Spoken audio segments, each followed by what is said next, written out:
안녕하세요. 머니포커스 이승원입니다. 최근 일본 경제 뉴스에 심상치 않은 소식들이 자주 들려오죠. 많은 분들이 이 상황을 일본만의 문제를 보거나 단순한 경기 침체 정도로 생각하시는데요.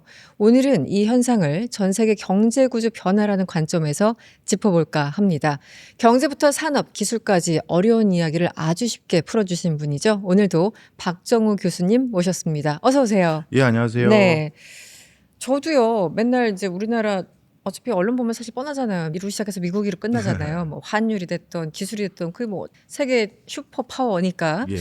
그런데 요즘은 가끔 경제면 보면은 일본 경제, 이제 다카이치 총리 이후에 일본 경제가 어떻게 돼가고 있고, 뭐 국채 금리가 뭐 최고봉을 찍었다더라, 뭐 여러 가지에서 경제 이슈를 많이 다루는 것 같아요. 우리가 지금 이 순간 왜 이렇게 일본 경제를 바라만 봐야 될까요? 일단 근본적인 좀 원인을 짚어주시면 어떨까요? 네, 사실 일본 경제가 정말 침몰 직전에 마지막 발악을 하고 있는 상황입니다. 저는 그렇게 평가합니다.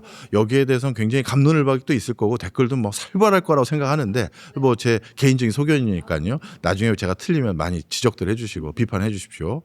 그러다 보니 일단 일본 경제가 침몰하기 직전인데 그러다 보니 일본이 가지고 있는 남은 부가가치들 이걸 어떻게 활용할 거고 아니면 그걸 각각의 국가들이 어떻게 우리 쪽으로 가져올 거냐도 고민하는 국가가 있어 보여요. 지금 이런 상황입니다. 설명 좀 드리겠습니다. 사실 일본이 예전에 가지고 있었던 모든 것들을 하나씩 잃어가고 있어요. 대표적으로 반도체만 가지고 얘기 드려볼까요? 1980년대만 하더라도 일본 반도체가 세계를 다 잡고 있었습니다.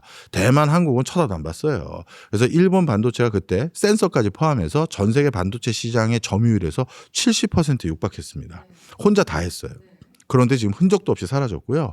그런데 그 산업 생태계를 어떻게든 지키고자 처음에는 산업 현장에 있는 반도체 회사들을 국가가 유도해서 인위적으로 인수합병하게끔 했고 그것도 실패해서 지금은 라피더스라는 거의 국가가 주도해서 국영회사라고 다름해도 과언이 아닐 정도의 회사 하나를 만들어 놓고 이걸 가지고 마지막 지금 실타래를 풀어보려고 노력을 하고 있는 이제 마지막 안간힘입니다. 그런데 그 사이에 또 뭐가 또 풍지박산이 났느냐.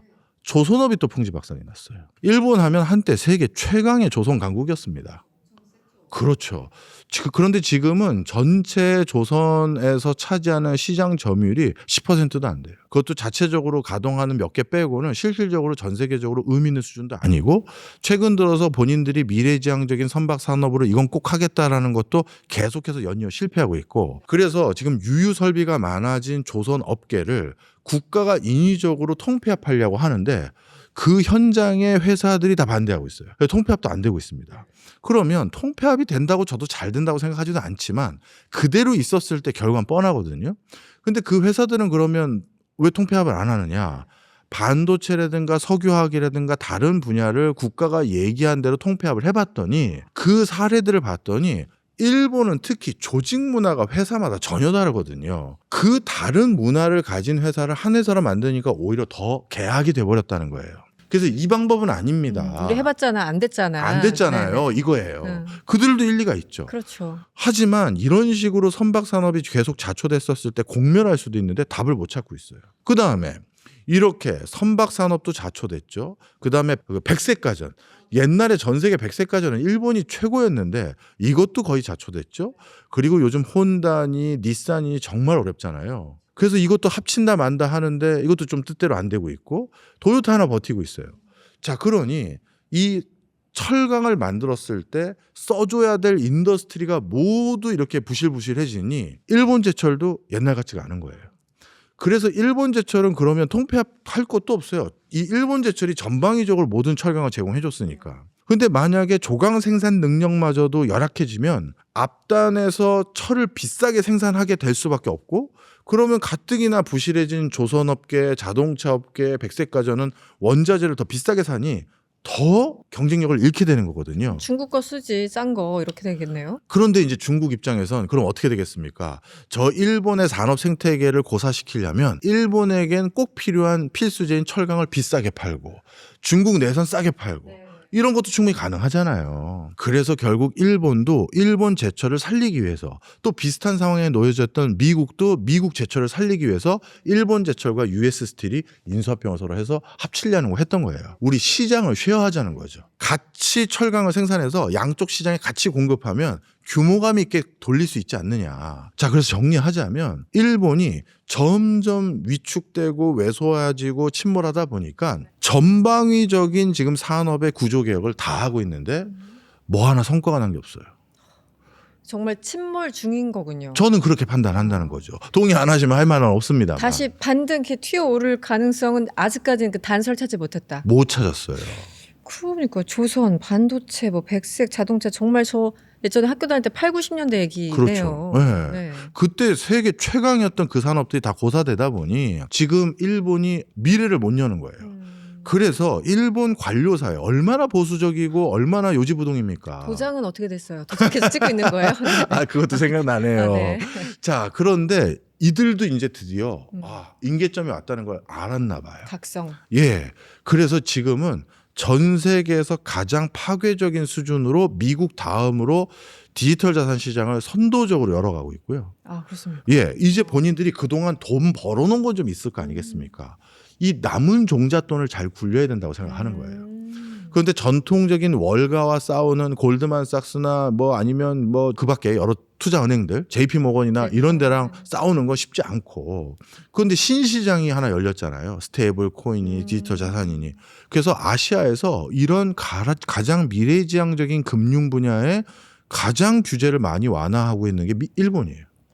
정말 안 어울리네요. 그렇죠. 일본이라는 어떤 그 아이덴티티가 다 있었었는데. 그러니까요. 아니 일본의 그 보수적인 금융권에서 이걸 다 풀어줬다고 저도 놀랄 지경이에요. 와. 이것도 2주 전에 일본의 메가 3대 은행인 미쯔비시, 미츠호, 그다음에 스미토모 네. 이 세 개 은행을 다 옆구리 찔러서 네. 니들 셋이 각자 놀지 말고 하나의 스테이블 코인을 발행해서 그것도 발표했어요. 일본에서. 이제 언제부터 시행돼요? 이게 곧 시행된대요. 곧 시행된다는 거예요? 엔화 스테이블 코인을 우리 원화 스테이블 코인보다 먼저 하겠다는 거예요. 그럼 법안 내놓고 잠자고 있는데. 그러니까요. 네.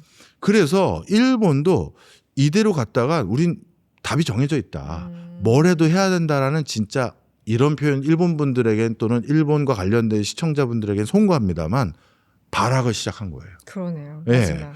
저는 그래서 이런 극단적인 조치들까지 아주 선도적으로 도입하고 있는 일본을 보면서 진짜 마지막에 이대로는 안 됩니다. 마지막에 해볼 거라도 해보고 우리 마무리합시다. 이런 느낌까지 보고 있습니다. 제가 일부에서 교수님과 이 얘기를 계속 해왔기 때문에 갑자기 또 옆길을 잠깐 세면 지금 조선 반도체 뭐 백색가전 자동차 다 안 돼. 뭐 철강도 너무 힘들어지고 있어. 그래서 금융을 쫙 풀었다고 했잖아요. 네. 이거 우리 마지막 한 칼이야. 예.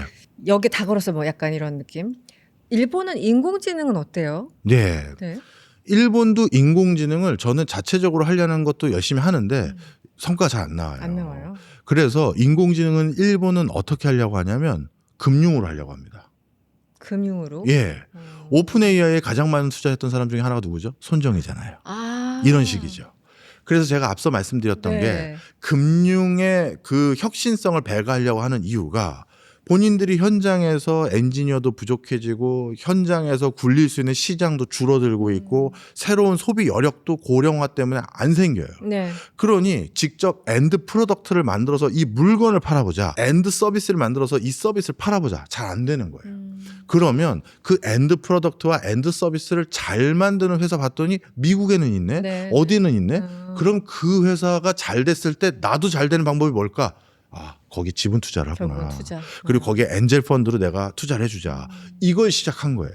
그래서 손정희로 대표되는 일본의 많은 자금들이 해외의 많은 이런 스타트업 또는 네. 견주한 투자 자금 시장에서 흐름을 지금 보이고 있고요. 그걸 가지고 AI를 그렇게 간접적으로 해서 성과를 내려는 게 지금의 일본의 스타일입니다. 그래서 작년에 트럼프 대통령이 1월에 취임했을 때 그 즈음에 그 알트만하고 손정희 회장하고 같이 서가지고 우리 사업하기로 했다고. 근데 사실 이제 트럼프 취임 전에 이미 정해진 건데 아무튼 네. 이거 트럼프의 성과라고 하면서 네. 기자회견 하셨잖아요. 예. 딱 그런 장면들이 기억이 나네요. 예, 네. 맞습니다. 예. 그러면 최근에 저희 국내 뭐 언론 기준으로 보면은 일본 그 엔화 가치에 대해서 쓰는 기사들이 참 많아진 것 같습니다. 그리고 국채가 어떻다 이런 얘기 많아지고 있는데 좀 정리를 해주시면 어때요? 네. 아마 저와 같은 의견에 동조하는 뭐 외환 시장 참여자가 있거나 네. 아니면 기관 투자자가 있다라고 한다면 일본이 저렇게 예전보다 성과를 점점 내기가 어렵네 판단을 했을 거 아니겠습니까? 네. 그럼 자연스럽게 그럼 일본 엔화 가치는 떨어지겠네라고 생각할 가능성이 높겠죠. 네. 그래서 진짜 일본의 엔화 가치는 생각보다 계속해서 떨어지고 있어요.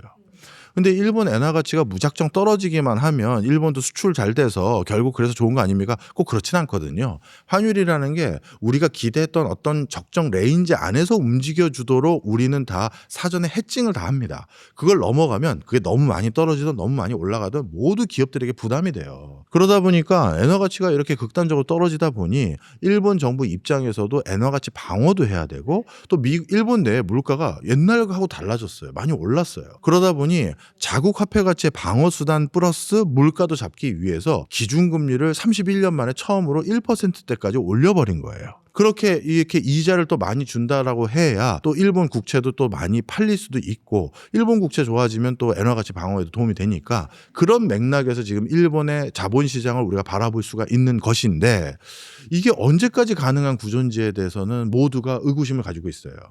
일본은 이 과정에서 또 한 가지 이게 엔화 가치를 방어하는 일이 아닌 거야 애매모호한 게 네.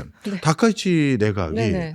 이 꺼져만 가는 제조 생태계 네. 그리고 산업 경쟁력 이걸 부양하기 위해서 그 어느 때보다도 막대한 재정 투자를 하겠다고 하거든요. 그럼 돈 풀겠다는데 재정 악화가 되겠네요. 그러면 재정 악화가 되면 엔화 가치 떨어지는 일을 한다라고 해놓고선 또 엔화 가치 방어하려는 노력을 하고 있고 어렵네요. 야 이게 애매한 거죠. 방향이 이렇게 왔다 갔다. 그렇죠. 네네.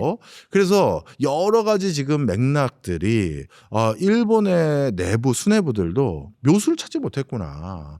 이거 아베 때 했던 그 정책을 또 더 강하게 한다는 것뿐이지 궁극적인 해답을 못 구했네. 이렇게 보는 거고요. 심지어 이게 아베 때보다 더 악화됐다라고 보는 가장 큰 제 이유는 일본이 요즘 전 세계에서 가장 큰 M&A 시장을 가지고 있어요. 우리 모노주꾸리라고 하죠. 왜 그 장인 정신 가지고 조그만 현에서 직원 몇십 명 놓고 한 100명도 안 되는 직원이 세계 1등 제품 만들고 있는 회사들 많잖아요. 그런데 그 조그만 현이 인구 소멸 지역이 돼서 지역이 없어질 지경이 됐고요. 그러다 보니까 거기 모노주꾸리 정신을 발휘하는 일본 장인들이 대를 이어서 들어오질 않는 거예요. 입사를. 그럼 일단 수요가 없어지니까. 네. 맞습니다.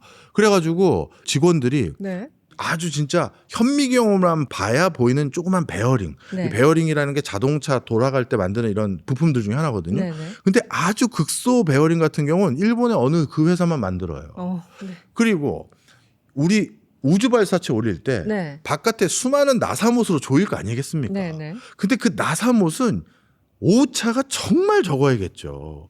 그런데 그리고 녹두스러워도 안 되고. 그럼요. 그런 나사못 만드는 전 세계 유일한 회사가 또 일본에 있어요. 보트와 널트가 오차가 전혀 없어. 나사 이런 정도. 장인들. 네. 네. 그런데 그런 회사들이 신입사원이 안 들어오는 거예요. 문 닫기 직전인 거죠. 그런데 이 회사들이 가지고 있는 잠재적 부가가치는 앞으로도 상당히가 있을 거거든요. 그래서 일본에 요즘 어떤 일들이 있냐면 그런 회사들을 M&A 막 해서 다시 팔고 누구에게 재무적으로 투자하게 하고 그래서 상장시키고 뭐 이런 일들을 하는 그 M&A 시장이 엄청나게 활성화됐어요. 그거는 그 회사들의 경쟁력이 원래 있었는데 못 찾아주고 있었던 걸 찾아주자라는 게 아니라 이러다가 없어질 것 같으니 저 회사와 이 회사 이렇게 합쳐가지고 유지하고 외부 투자받아서 존치하자 이런 스타일의 M&A들이거든요. 이것도 진짜 안간힘이네. 그 안간힘이란 단어가 오늘 키워드네요. 맞습니다. 네네. 제가 보니까 그런 거예요. 그래서 일본에서 또 이 M&A를 또 되게 잘하는 걸로 30대 중반에 초갑부가 된 저 사람을 한번 직접 만나고 왔어요. 도쿄에서. 재산이 우리나라 돈으로 하면 한 4조 원인가 해요. 35세인데. 와. 아버지가 할아버지 때부터 5대째 운영했던 이 회사를 자식이 받고 싶지 않은 거예요. 그래서 나한테 팔아. 판 다음에 어떻게 해가지고 딱 상장한 어떤 회사에 우회 상장해서 또 이걸로 돈 번다든가 아니면 이 전공정하고 뒷공정이 그걸 합쳐서 또 해버린다든가 이렇게 해서 이제 부가가치를 만드는 회사인 영리하군요. 거죠. 네. 영리한 네. 사람이죠. 요즘 또 이것도 결국 금융으로 해결하고 있는 거잖아요. 네. 근데 이건 그럼 이게 진짜 근본적인 해법인가? 전 아닌 것 같거든요. 그래서 저는 지금 일본 사회에 지금 금융적으로도 일어나는 여러 현상들 이런 것들이 이런 M&A 해서 저희가 이걸 합쳐서 한번 해보려고요 했더니 다카이치 내각에서 그럼 돈 드릴 테니 네. 이거 해가지고 뭐라도 살려봐라. 네네. 이렇게 묻지마 투자도 하고 뭘 하고 하는 것들이 다 이렇게 흘려 들어가는 거지. 이게 궁극적으로 일본이 해법을 찾았다? 전 그렇게 보지 않아요. 기본적으로 이제 다카이치가 뭐 여자 아베라는 얘기도 많이 들었었고 그건 이제 정치적인 맥락이긴 합니다만 근데 경제적으로도 소위 말하는 아베노미스 그것처럼 큰 차이는 없을 것이라는 예상이 작년 그 11월에 처음에 이제 총리가 됐을 때 나왔는데 국제적인 환경이 아베 때랑 어떻게 비교하겠습니까? 그때는 트럼프도 없었고 여러 관세도 없었고 그래서 비교하기는 참 힘듭니다만 아베노미스 시절의 그 정책 방향과 지금 다카이치의 경제 방향이 어떻게 비슷하고 어떻게 다른지 좀 설명을 해주시겠어요? 네. 아베는 어떻게 보면 자민당의 가장 그 성골 중에 성골이잖아요. 그러다 보니까 자민당이 우리가 생각한 것과 달리 굉장히 농촌을 기반으로 한 정당이거든요. 그러다 보니까 굉장히 지긋한 어르신들 그리고 보수성 있는 사람들 이런 사람들에 대한 배려도 굉장히 많이 했었습니다. 근데 다카이치는 어떻게 보면 자민당의 어떻게 보면 주요 그 성골 세력하고는 좀 달라요. 거기에서 좀 픽을 한 거죠, 일종의. 네네네, 그렇죠. 뭐 또 그분을 지지하는 분들에겐 또 굉장히 지탄받을 얘기지만 이거 뭐 객관적인 평가죠, 사실. 예. 네네. 픽을 받은 거라서 그 전통적인 자민당의 주류하고는 또 결이 달라요. 그것 때문에 지금 다카이치가 하려는 개혁의 방향이 아베와 실질적인 내용과 톤앤 매너는 굉장히 유사한데도 네. MZ 세대들의 전격적인 지지를 받아요. 저번에 그래서 그 선거에 승리했던 이유가 맞습니다. 네네네. 그래서 어떻게 보면 정책적 내용은 굉장히 유사하고 네. 물론 다카이치가 좀 더 세게 하는 건 있죠. 그런데 이 아베 그러면 농촌을 기반으로 한 옛날 전통적인 그 기득권 이것들이 뒤에 있다라는 인식이 많아서 그런지 MZ 세대들에게는 전격적인 지지를 못 받았는데 그랬었죠. 네. 다카이치는 정책 내용은 똑같은데 MZ들의 전격적인 지지를 받고 있다라는 건 굉장히 큰 차이점이 하나 있는 거고요. 딱 하나 다카이치가 MZ 세대들을 위한 정책들 중에 하나가 확실한 거는 소비 부양 정책을 좀 많이 했다라는 거. 그게 아베랑 좀 차이가 있다라는 점 하나를 꼽을 수 있는데 네. 그것 때문에 이렇게 지지도가 높아졌다라기보다는 아까 말씀드렸던 기존의 지지 계층이 달랐던 게 있었고 그래서 다카이치는 아베보다도 훨씬 더 전폭적인 지지 아래서 이런 개혁들을 수행해가고 있습니다. 근데 제가 너무 주제 넘은 얘기인지 모르겠습니다만 다카이치도 결국 이 개혁을 성공할 거다라고 저는 생각하지 않습니다. 뭐 일본 침몰 얘기하셨으니 당연히 뭐 네, 그럴 수밖에 맞아요. 없을 것 같긴 네. 한데요. 네. 네. 오히려 일본 내부에서 지금 MZ 세대들의 분위기는 더 컴다운된 상황이에요. 일단 대표적으로 일본도 세계적인 수출 강국 중에 하나인데 일본 MZ 세대들 중 5명 중에 3명은 특히 지자체들로 내려가면 3대 메이저 도시 말고요.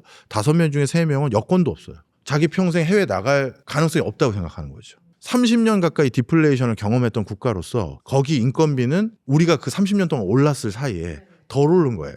그러니까 우리 한국의 MZ는 예를 들어서 아르바이트 한 두세 달 열심히 해서 주말에 일본이나 놀러 갔다 오려고 우리 툭 갈 수 있지만 일본의 MZ는 한국에 오는 게 그렇게 쉬운 일은 아니에요. 물가 상황도 좀 차이가 있고 그러다 보니까 이런 과정에서 어떻게 보면 더 글로벌 스탠다드에 맞는 행보가 아닌 이렇게 바뀌어버리고 사회 활력도 경제 활력도 아무것도 없는 그런 상황이 돼버렸네요. 맞습니다. 그래서 뭐 고립 청년 뭐 여러 가지 그 얘기가 있잖아요.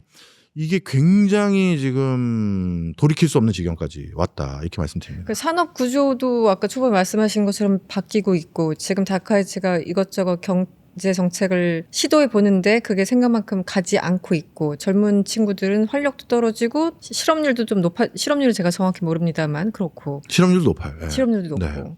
그리고 금융 하나 가지고 어떻게 좀 해보려고 하는데 그건 네. 조금 더 시간을 두고 봐야 되는 그런 상황으로 예. 일단 정리 좀 해볼게요. 예. 그런데 이 일본 뭐 국채 금리 엔화에 집중하는 이유가 그 나라만의 문제는 아니고 그게 우리나라에도 영향이 있고 네. 미국과도 어떻게 선후관계 함수관계가 있기 때문에 이걸 보는 것 같거든요. 맞습니다. 그 관계는 어떤가요? 이게 참 우리나라 원화의 안타까운 점인데요. 네. 국제사회에서 외환 시장에서 외환 딜러들하고 얘기를 해보면 원화에 관심 있는 사람 거의 없어요. 거의 막 안 쳐다보는 것 같아요. 맞습니다. 네. 그러다 보니까 원화의 가치가 어디에 동조화될 때가 많으냐 하면 엔화나 위안화예요. 한동안 우리나라가 중국에 수출해서 먹고 살았을 네네. 때는 위안화 가치가 오르면 우리의 원화 가치도 올라요. 위안화 가치 떨어지면 우리 원화 가치도 떨어져요. 그게 아예 그냥 미신 같은 게 아니라 일리는 있어요. 네. 결국 중국이 수출 잘했다는 건 중국 제품 안에 들어간 우리 디스플레이, 배터리, 반도체가 잘 팔렸다는 얘기니 결국 우리 원화 가치도 오르겠네. 중국 수출 잘해서 위안화 가치 올랐으니 원화 가치도 오르겠네. 이런 맥락이거든요. 그래서 한동안 우리 원화 가치를 좌우하는 가장 중요한 요소는 위안화였어요. 근데 이제 중국과의 교역이 옛날만 못하고 오히려 그 뒤부터 동조화가 심해진 건 엔화 가치예요. 엔화 가치가 오른다는 건 일본의 소부장 제품의 물건이 많이 팔렸다는 건데 일본의 소부장의 물건을 많이 사주는 나라가 바로 우리나라거든요. 아, 그러면 한국도 수출 잘했나 보네. 그러면 한국의 원화 가치도 똑같이 오르겠네. 이렇게 돼버리는 거예요. 그러니까 우리 원화를 우리 원화의 독립 변수로 쳐다보는 것이 아니라 주변 국가를 바탕으로 그냥 이렇게 간접적으로 이렇게 살펴보다 보니까 다른 나라 화폐, 앞단에 있는 나라의 화폐가 어느 방향으로 움직여버리면 우리만의 독자적인 어떤 성과가 있다 하더라도 그게 좀 묻힐 때도 많아요. 최근도 그렇죠. 두 반도체 회사가 놀라운 성과를 내서 물론 우리나라의 달러가 유입이 생각보다는 덜 된 건 있지만 나중에 유입될 수 있는 여지는 충분히 있거든요. 그런데도 불구하고 일본 상황에 어떻게 보면 의존하는 듯한 마치 그런 환율 흐름 이런 것들이 여전히 국제시장에서 우리 원화 가치가 독자적으로 판단받지 못하고 있다. 저는 그런 원인들도 크다 이렇게 봅니다. 네.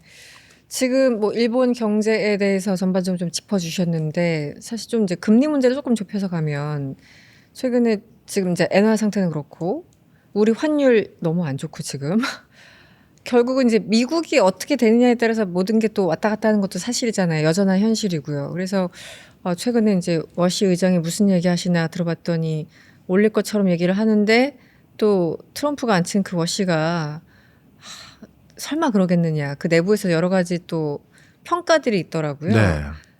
어떻게 보세요? 네.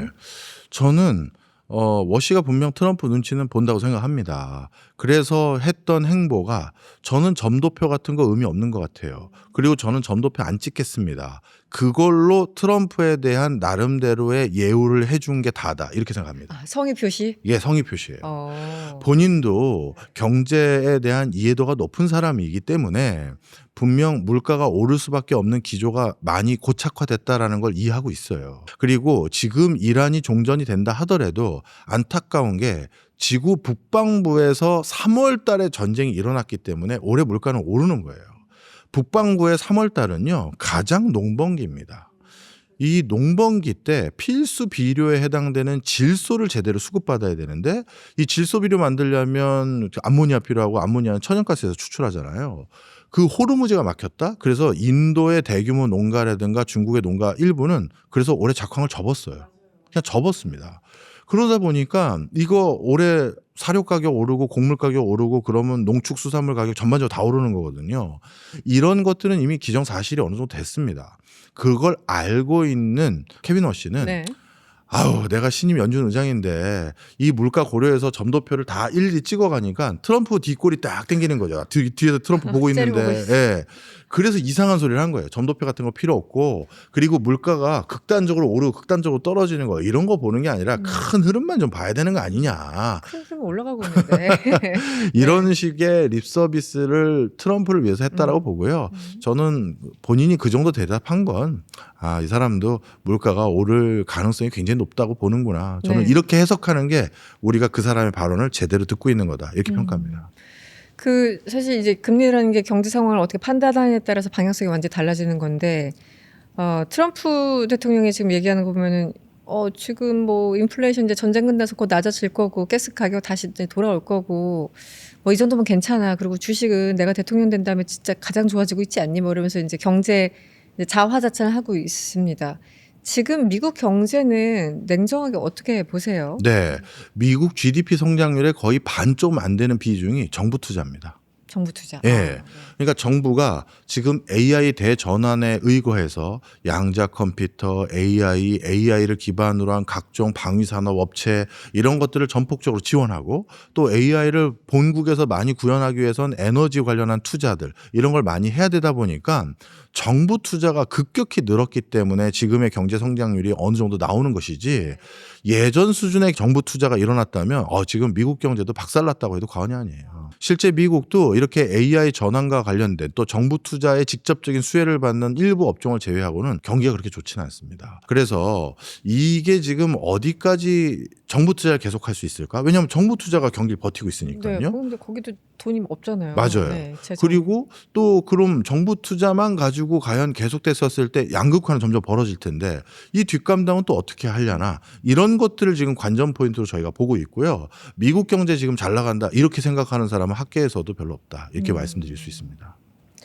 그런데 어쨌든 정부는 모든 정부가 사실 그렇지만 이게 중앙은행과 정부의 판단 좀 다르잖아요. 네. 중앙은행은 어쨌든 이제 물가 때문에 왔다 갔다 하는 거고. 그런데 정부들은 웬만하면 돈 좀 풀어가지고 경기 부양 좀 하고 싶고 그래서 이제 표 좀 얻고 싶고 뭐 이런 게 있지 않습니까? 그런 거는 모든 나라에 똑같이 적용되는 보편적인 원리 같아요. 근데 미국도 어쨌든 지금 중간선거 앞두고 있기 때문에 여러 가지 고려가 있을 텐데 그래서 트럼프 눈치도 봐야 되지 물가도 봐야 되지 해서 워시의 결정은 동결로 그냥 쭉 간다고 봐야 됩니까? 아니면 올해 한 차례 정도 인상을 생각을 하고 계세요? 저는 인상 가능성을 꽤 많이 보고 있습니다. 많이 예, 보세요. 왜냐하면 차례 최소한 한두 차례는 할 것 같아요. 네네. 왜냐하면 동결만 가지고는 이 물가 불안전성을 해결하기가 사실은 쉽지가 않은 상황입니다. 물론 뭐 여러 가지 이슈들로 인해서 달러가 다시 강세로 전환되긴 했습니다만 금리 인상까지 되지 않고서는 과연 안정화될 수 있을까 이런 의구심이 있어서 저는 금리 인상을 베팅하는 사람들 중에 하나고요. 네. 그런 과정에서 금리까지 올라가면 또 경기가 더욱더 안 좋아지겠죠. 그래서 저는 미국 경제는 굉장한 양극화가 예상되고 있고요. 오죽하면 맨 단위가 지금 뉴욕의 임대료를 0% 안 네. 올리겠다. 네네. 이거 선언해서 엄청난 지금 환호를 하고 있지 않습니까? 네. 바로 그 상황이에요. 전 세계 가장 많은 부자들이 살고 있는 뉴욕. 그런데 누구는 임대료에 바들바들 떨고 있는 게 또 뉴욕이거든요. 그렇죠.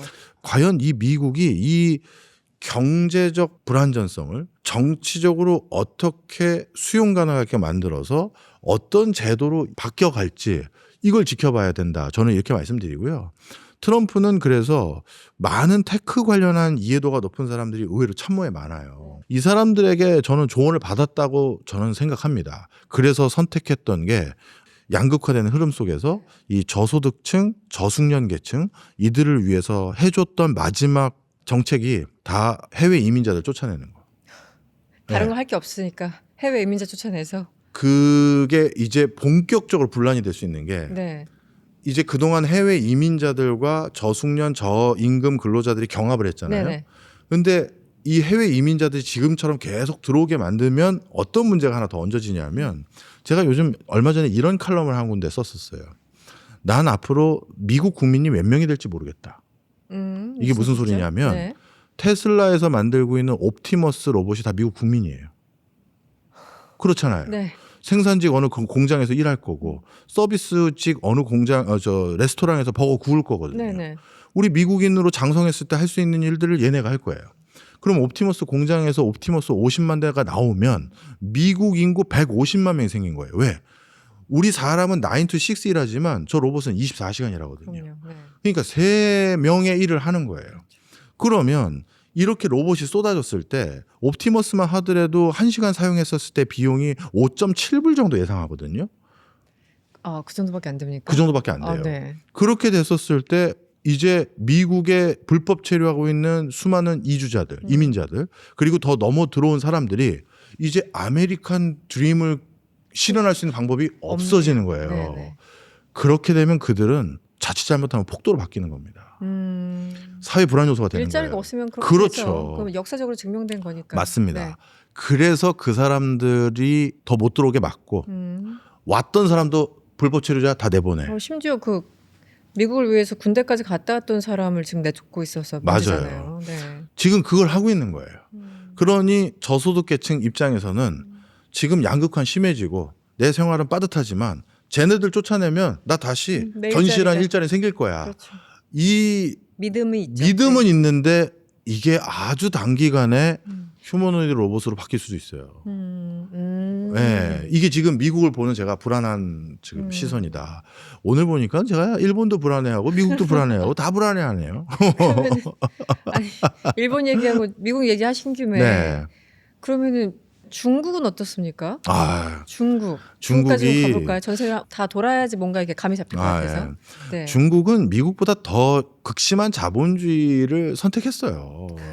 그 중국은요. 중국이 공산당 중국이. 네. 예, 공산주의 중국이 진짜 네네. 자본주의 끝판을 선택했습니다. 대신 그 자본주의를 운영하는 방법론에 있어서 미국과 다른 결을 가지고 있는 거죠. 네. 일당 중심의 권위주의적인 방식의 자본주의 구현. 그러다 보니까 중국은 지금 미국한테 밀리면 중국도 내일이 없는 나라잖아요. 그렇죠. 미국을 반드시 이겨야 되기 때문에 선도 기업, 선도 기술, 선도 산업만큼은 살려야 된다. 거기에 모든 총알을 다 모았습니다. 그래서 재작년부터 중국의 정책 기조에서 사라진 단어가 있어요. 사라진 단어. 공동부유예요. 그거 정말 중요한 건데. 네. 한때 중국의 가장 큰 사회 문제가 양극화였지 않습니까? 그럼요. 네. 그래서 그걸 달래보고자 공동부유 다 같이 잘 살아보자. 이거를 가장 탑의 정책 아젠다로 삼았는데 네. 재작년 양회부터 그 단어가 거의 사라졌어요. 그렇습니까? 한 예. 35년까지 모든 사회가 부유하게 다 잘 먹고 잘 살게 하겠다라는 게 그들 당의 목표였는데 그게 이제 안 된다는 은근슬쩍 거죠. 빠졌군요. 왜냐? AR 육성하려니까 이런 거죠. 그러면 제 일자리가 어떻게 되는데요? 그럼 저런 사람 배려해서 AI 천천히 가자. 이래서 미국 못 안 되죠. 이긴다는 거죠. 네네. 그래서 지금은 앞만 보고 가. 나머지 도태되거나 힘들어지거나 사회적으로 소외되는 사람들은 나중에 추스리고 낙수 지금은 효과를 기대해봐 뭐 이런 거예요. 뭐 또. 그런지 뭔지 모르겠어요. 뭐 네. 솔직히 전 정치학자는 아니니까 나중에 진짜 추스리는지 그것도 제가 판단을 함부로 못 하겠고 선도기업 중심의 모든 어떤 역량을 모으고 있어요. 그리고 그들이 새로운 기술을 개발하거나 새로운 서비스를 구현하는 데 있어서 정책적으로 병목 현상을 만들 것 같은 요소는 다 제거해 주고 있습니다. 그래서 무인 택시 사업도 11개 도시에서 시작했다가 50개 도시로 늘리라고 바로 해주고 우리나라에서 만약에 무인 택시 사업 시작한다 하면 아마 광화문 앞은 난리가 날 거예요. 우리 타다 보세요. 네. 맞네요. 네. 맞네요. 타다 하는 그 것도. 공유 차량도 그랬는데. 네네. 그런데 중국은 지금 그 분위기가 아니라는 거죠. 중국도 당연히 인민들의 직장 걱정해야 되는데 있죠. 지금은 미국한테 이겨야 된다는 거예요. 그래서 이 과정에서 중국도 지금 너무나도 심각한 K자 경제를 보이고 있고요.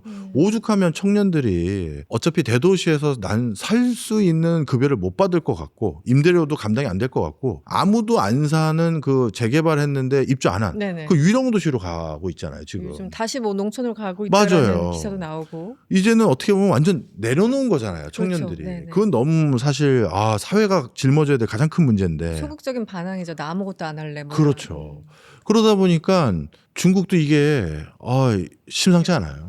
그러니까 그 중국 경제도 상당히 안 좋다고 하고 제가 작년이었는지 올해였는지 헷갈리는데 어쨌든 중국의 심리적인 어떤 마지노선은 5% 성장이잖아요. 무조건 그 이상은 네. 해야지만 그 사회가 유지가 되고 뭐 이런 게 있는데. 그런데 지금 어쨌든 2026년 지금 딱 한 중반 지나고 있습니다. 지금 요즘 중국 경제는 어떤가요? 거기도 돈을 어쨌든 계속 풀고 있는 그런 상황인가요? 푸는데 네. 이제 예전처럼 그냥 규모감 있게 다 푸는 게 아니라 와 사람을 그냥 극단적으로 몰아가는 거예요. 그래서 이제 국민들이 더 어떻게 보면 낙담한 건데 전기차 육성해보겠다고 네네. 자동차 왕국이 돼보겠다고 해서 중국이 한때 자동차를 만드는 회사가 작은 회사까지 다 합치면 50개가 넘었어요. 네. 우리 같이 네. 현대차처럼 자동차 만드는 회사가.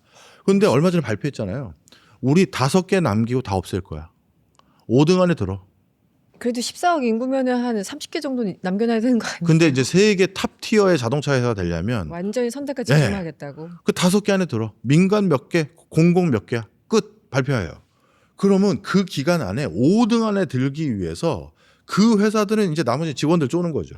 야 가서 팔아 오라고. 야 가서 또 브로셔 주고 오라고 하는 거예요.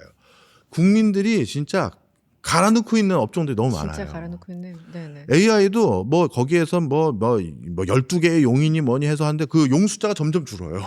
그러니까 여기서도 내후년까지 우리 몇 개만 남길 거야. 가서 팔아와. 국가가 진짜 쥐어짜고 있네요. 쥐어짜는 거예요. 네. 그래서 예전처럼 너도 해봐 하면서 각 성마다 그래 너도 반도체 한다고? 그럼 너도 해. 이런 상황이 아니에요. 그래서 즉 그 미국에서 유수한 무슨 저널리스트나 이런 사람들 중국 한번 갔다 오면은 지금은 중국이 기회의 땅이 됐다. 과거 미국이 하던 거를 그대로 지금 중국이 하고 있다. 뭐 패자부활전 엄청나게 일어나고 근데 지금 미국은 이게 중국과 완전 바뀌었다면서 예를 들어 뭐 뉴욕타임즈 무슨 칼럼니스트 이런 사람들이 네. 거의 막 울면서 유튜브를 하는 듯한 울진 않았어요. 하여튼 네. 그런 거였는데 그 흐름도 이제 중국에서 좀 바뀌고 있군요. 그렇죠. 와, 이것도 좀 재미있는 포인트네요. 예. 그래서 네.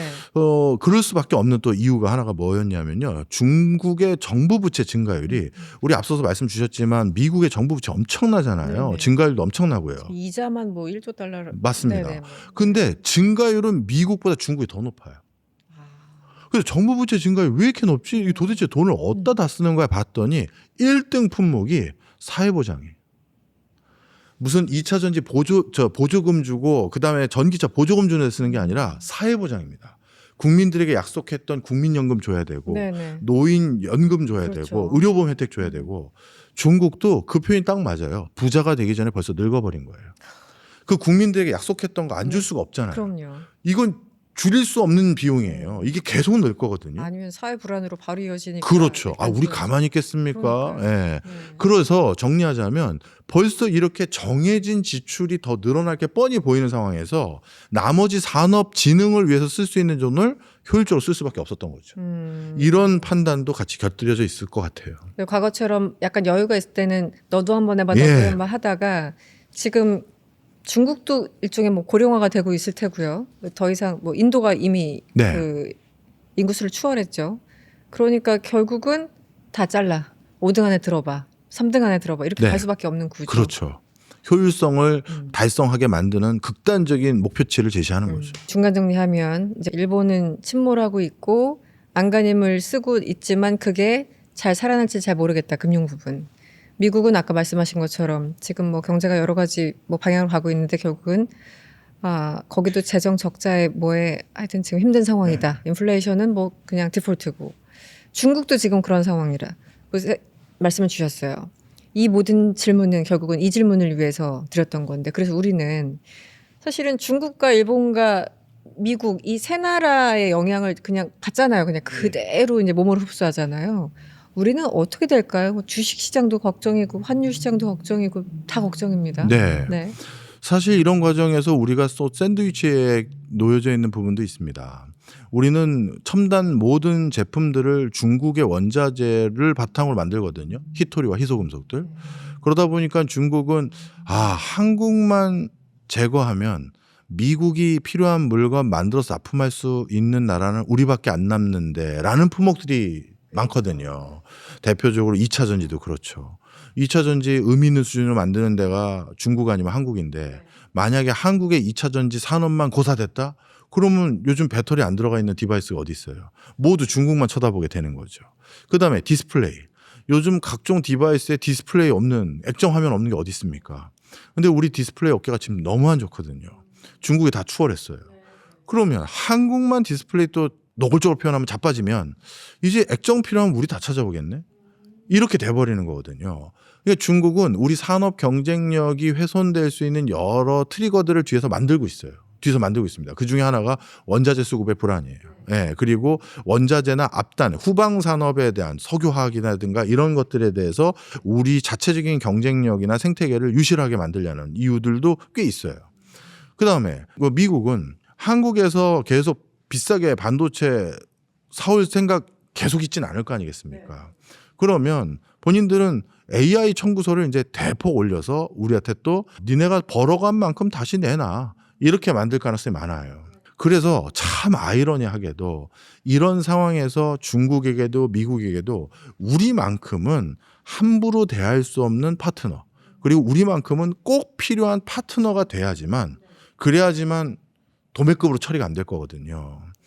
그런데 우리가 꼭 필요한 파트너가 되려면 반도체 우리 아니면 안 돼. 원전 지네가 설계는 하지만 그걸 시공할 수 있는 데는 우리 현대건설이나 여기밖에 없어. 그리고 배터리도 우리밖에 없어. 이런 게 더 많아지고 그게 더 공고히 돼야 되는데 그걸 더 많이 더 공고히 하기 위해서는 한국과 일본의 협력이 굉장히 중요해요. 결론도 그렇게 되는 네. 거군요. 네. 우리는 일본의 소부장에 많이 의존해서 그런 걸 만들어서 제공하거든요. 근데 일본의 소부장들 중에서 매물로 나오는 아까 M&A 잠깐 얘기 드렸지만 매물로 나온 것들이 꽤 있어요. 그래서 이거를 무조건 흡수하자라고 하면 일본이 얼마나 또 기분 상하고 또 거부감이 있겠습니까? 너희도 필요하고 우리도 필요하지 않니? 그래서 이거를 같이 상생의 문화를 좀 만들어서 이 생태계가 공고히 하고 이렇게 하는 게 지금 굉장히 필요해요. 그래서 어느 재벌 회장님이 자꾸 한국과 일본의 경제 협력체, 경제 공동체 같은 거 해야 된다라고 말씀하시는 분이 있어요. 그분 같은 경우도 일본의 소부장에 전적으로 의존해서 만들어서 갖다 파는 업종의 회장님 아니십니까? 그걸 보신 거예요, 현장에서. 근데 쟤네들 저러다가 저기에서 저 원료, 저 소재 못 만들면, 저 재료 못 만들면 우리 이제 어디서 납품받지? 쟤네들 보니까 은퇴한 공장장이 다시 와서 일하고 앉아 있고 이런 상황이거든요. 그 불안감도 보셨을 거라고 저는 생각합니다. 그래서 저는 한중일 주변 국가들과 우리까지 봤었을 때 저는 전반적인 상황을 저는 그렇게 그려요.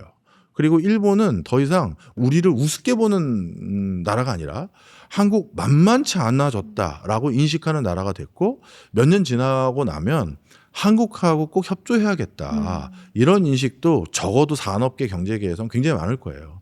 나이 드신 분들이야 뭐 독도 가지고 계속 우기고 그런 분들 계시겠지만 네네. 적어도 비즈니스 관점에서는 한국하고 우리 많이 뭘 해야겠는데 이 생각이 점점 더 많아질 그 겁니다. 일본 측에서 봤을 때. 네. 네. 그 사실은 우리가 소부장 하면은 안 좋은 기억이 있잖아요. 네. 2019년 그 지금 이제 소부장 가지고 엄청나게 하늘 간에 갈등이 있었고, 어떻게 보면 그 위기를 또 기회 삼아 우리 정부에서 많이 지원을 당시 해서 또 소부장 많이 이제 내부에서 키웠던 그런 과거들이 있는데, 어찌됐든 뭐 그런 과거를 딛고 지금 냉정하게 봤을 때 중국과 우리가 겹치는 부분이 너무 많기 때문에 우리 힘을 키우기 위해서라도 일본과 경제적으로는 협력을 좀 해야 될 수밖에 없는 그런 환경으로 가고 있다는 말씀을 해주시는 거네요. 네, 그것도 있고 다행인 게 네. 영미권에선 이제 중국 물건을 안 살 거예요. 우리가 중국보다 경쟁력을 잃어가고 있는 부분도 많이 있거든요. 그럼에도 불구하고 그쪽에선 중국 물건이 싸다고, 가성비가 좋다고 네. 못 삽니다. 국가 기관 시설과 관련된 것들이 많거든요. 그렇죠. 그럼 그러다 민감하죠. 보니까 우리는 나름 시간을 좀 벌기도 했어요. 미중 간의 패권 전쟁으로 인해서. 그 중간에서 네네 그렇죠. 네. 네. 그래서 그 기간을 잘 활용해서 우리 산업 경쟁력을 반석 위에 올리는 게 중요하다. 저는 이렇게 봅니다. 뭐 오늘 현명한 투자법부터 박정호의 기술 예보까지 다양한 책도 쓰셨고 오늘 다양한 말씀 해주셨는데, 저 마지막으로 저희들 구독자, 네. 머니포커스 구독자를 위해서 지금 주식 때문에 너무 기쁜 분, 너무 힘드신 분, 이것도 또 양극화예요 우리나라도. 어떤 얘기를 좀 해주고 싶으신가요? 네, 많은 분들이 오늘 뭐 그리고 지난번 일부에서 제가 말씀드린 걸로 인해서 AI 얘기도 하고 해서 낙담하신 분들도 많으실 겁니다. 제가 일하고 있는 분야는 그런 분야가 아니라서요 하시는 분도 계실 거예요. 그러면 그런 분야에 투자하시면 돼요. 네. 그잖아요. 네. 그래서 어떻게 보면 더더욱 투자가 중요한 세상으로 바뀌어가고 있어요. 그러네요. 내가 네. 그 다음 스테이지를 주도할 분야의 일원이 아직 아니네. 나는 그런 분야에 종사하지 않고 있네. 그러면 그런 분야가 어딘지를 잘 찾아서 거기에 투자를 해서 그 과실을 나누시는 걸 일단 차선책으로 삼으셔야 되고요. 네. 그다음 두 번째는 이 전체적인 변화가 너무 크고 너무 빠릅니다. 그래서 예전에 우리나라가 원래 제일 잘했던 게 속도, 빠른 그렇죠. 변화, 적응력 이거지 않습니까? 네. 근데 우리나라도 어느 순간 그게 좀 없어지고 있어요. 자꾸 안주하려고 하고 옛날에 했던 걸 더 즐기고 네. 뭐 바뀌는 거 자꾸 싫어하고. 네. 그런데 지금은 어쩔 수 없을 것 같습니다. 다시 다시 도전 예전에 정신. 그렇죠. 우리의 기질을 다시 발현해야 될 시점이 아닌가 이렇게 생각합니다. 네, 알겠습니다. 오늘 박정희 교수님 모시고 전반적으로 글로벌 경제가 어떤 흐름으로 가고 있는지, 특히 일본, 미국, 중국 각국이 어떤 움직임을 보이고 있는지 얘기를 들었습니다. 그 안에서 우리가 살 길을 또 찾을 수 있겠죠. 해법까지 어느 정도는 좀 감을 잡은 시간이 아니었나라는 생각을 해봅니다. 네, 오늘도 감사드립니다. 박정희 교수님과 함께했습니다. 고맙습니다. 고맙습니다.